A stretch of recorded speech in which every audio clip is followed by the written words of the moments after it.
the Asian Law Caucus to come work in the community. And as a law student, I was engaged in that, and I basically helped to be part of community education, that is using the law and allowing people to actually assert their rights. You know, it's kind of funny, Asians, particularly immigrant Asians, are very scared of the law during the 70s. And what I was trying to teach them was something I learned in law school. It was called the warranty of habitability, which means that if you rent a place and the place doesn't have decent heat and hot water, you don't have to pay the full rent because that's part of the warranty of habitability. No matter how many hours I spent with public housing tenants and private housing tenants, they said, no, that's not for us. We have to pay rent. We come from countries, if you don't pay rent, you're tossed literally on the street. I said, yeah, but the American society is not like that. We have lawyers like us to help protect you. And he goes, yeah, you're Asian, you're not going to make it in court. If there's a lawyer out there, it's got to be the Caucasian lawyer because they know the system. You don't know the system like they do. You're going to be mistreated anyway. And it took me 2.5 to 3 years of working with public housing tenants to convince them, but I actually was not the real convincer. Pingyuan Public Housing, where I worked for 2 years, helping them write letters to demand that they get hot water and heat, where they go for months not having hot water and heat, but they'd still pay their rent. Asians were the best rent payers in the history of public housing. No matter what you took to them, they would always pay rent. And I was saying you didn't have to do that. But I did not end up convincing the public housing residents. It was an incident that convinced them. After 2 years of working for public housing, and I still paid attention to all their needs. One night, a 17-year-old garment worker was returning back to their home, and she was accosted in Bắc Pingyuan, North Pingyuan, and thrown off the balcony. She didn't die. The assailant dragged her back up for the second time and threw her off the second time, after which she died. And this was after years of us demanding lights be put in the public sector, because you had this huge corridor from Broadway that was open to Pingyuan public housing. And we were always complaining about lack of security, lack of housing, no heat, no hot water. This was the straw that broke the camel's back. And we had been trying to tell the tenants that you can withhold a portion of your rent until you get all these things done. That incident caused a tremendous emotion to occur, saying, we now believe you. We can't stand this kind of second-class citizenship anymore. And they went on a 6-month rent strike. And I was still a law student at the time, and I was nervous as hell that I could convince them to utilize their rights. But then we had attorneys that said, if you do it this way, you set up an account where the rent was not kept by the tenants, deposited in the bank, and we did all of this in a very proper way. And the tenants organized for the very first time without fear, but out of total anger and frustration.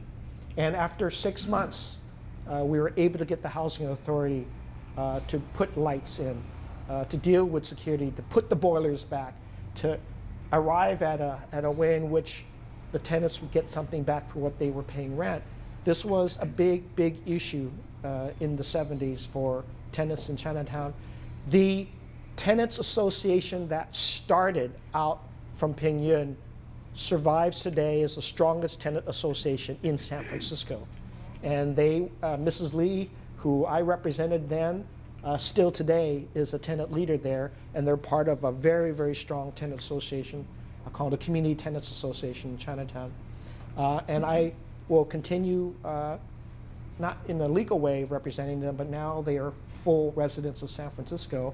And gosh, it's kind of ironic for me to have done that in those years in the 70s, and now I'm in a position to actually take over the housing authority, and so that they are never considered any longer to be public housing tenants. They are citizens of San Francisco, and I get to re-envision public housing for them and for all of the residents in Bayview and Potrero Hill and all the other places that have suffered a lot of this kind of barrier of being second-class citizens.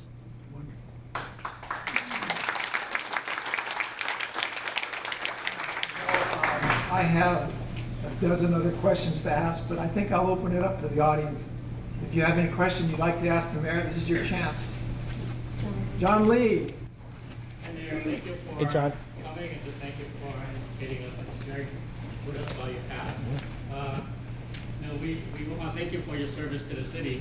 And I just want to know, after you win re-election next time, what are the plans in your future? You know, I've set pretty aggressive plans for this city. You know, right now, if you look at just kind of from an economic viewpoint, the city is positively on fire.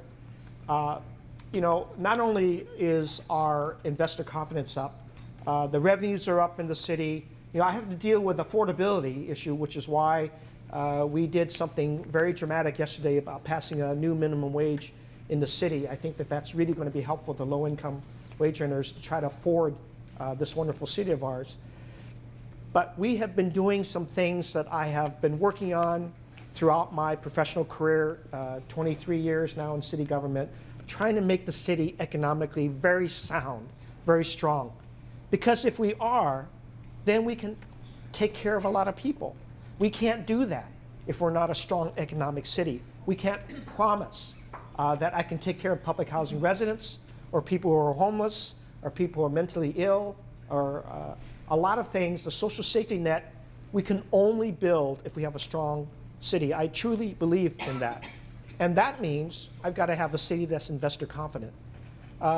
These things take time, but I've been privileged to work for 4 other mayors to see them at their best and to kind of take that experience and apply it in everything that I do in the city.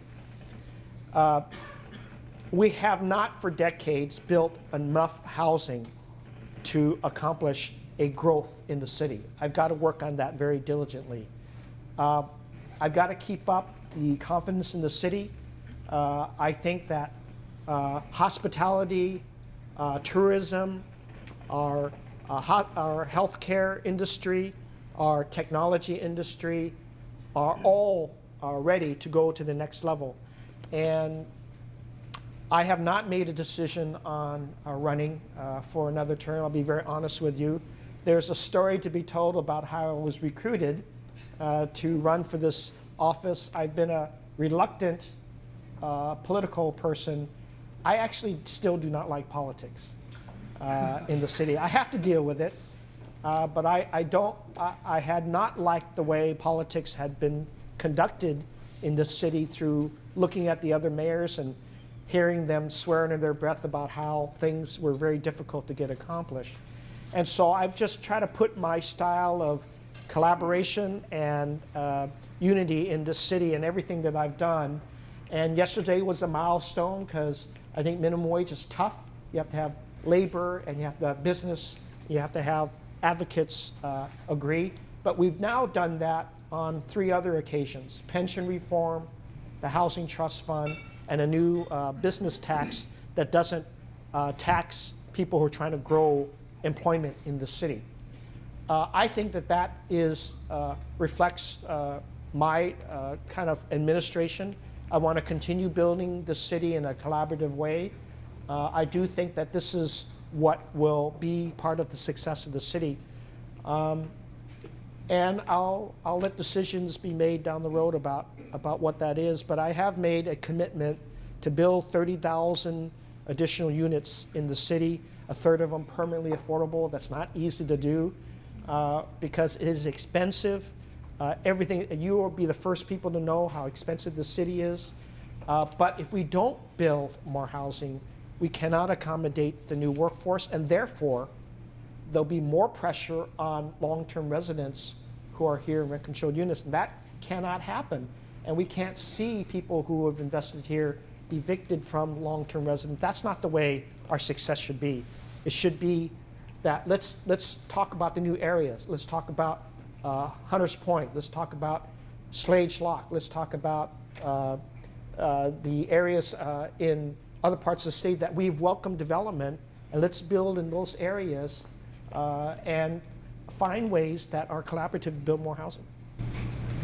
You know, actually, I just got word that the mayor has to go to another event, so I think we'll just stop it here and thank the mayor for telling us his story.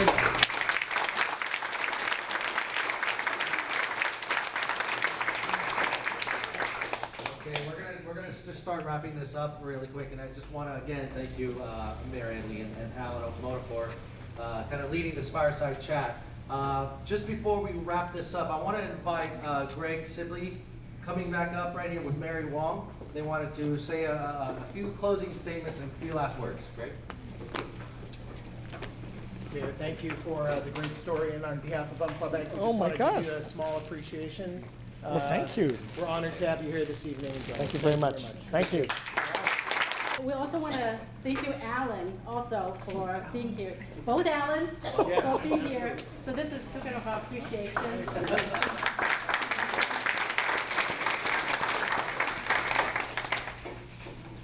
That's Alan. 2-for-1. Yeah.